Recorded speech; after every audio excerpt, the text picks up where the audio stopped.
The next day, Josh and Billy begin looking for a Zoltar machine by just kind of looking around. Considering that this thing is literally magic, one might assume that it's pretty rare.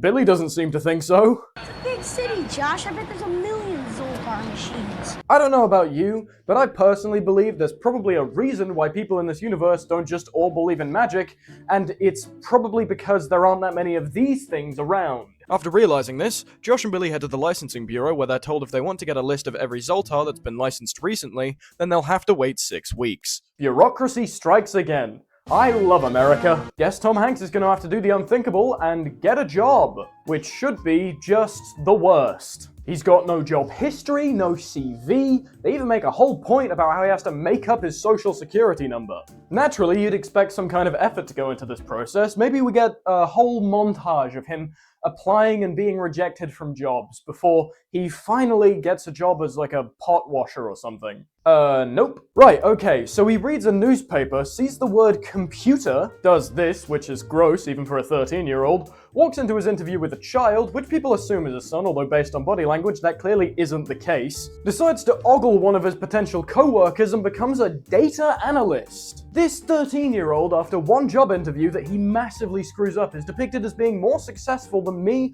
or anyone I know that's my age. This enrages me for several reasons. Also, who are these people? Assumedly there are other applicants, correct? In other words, people who are more qualified for the job than friggin' Tom Hanks. What happened to them? Was it just a first come, first serve scenario? That's a terrible way to hire staff. No wonder your work environment is so hostile, you're literally just hiring the first guy that walks in. Oh yeah, the work environment is really hostile. First day on the job, Josh meets this guy who says this. See that girl over there in the red? Say hi to her and she's yours. She'll wrap her legs around you so tight you'll be begging for mercy. Well, I'll stay away from her then. What a perv! Anyway, meet Susan, a workaholic grumposaurus who hates the demons of her own creation, which makes complete sense because they all look like this.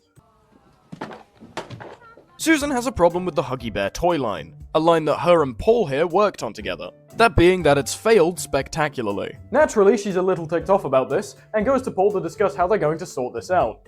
And he responds by... Oh. Yeah, I don't like this guy. To be fair, they are together. I need to mention that because it's important to the plot. However, when your partner has a genuine problem that they would like to discuss with you, it automatically renders this action, perchance, a tad inappropriate.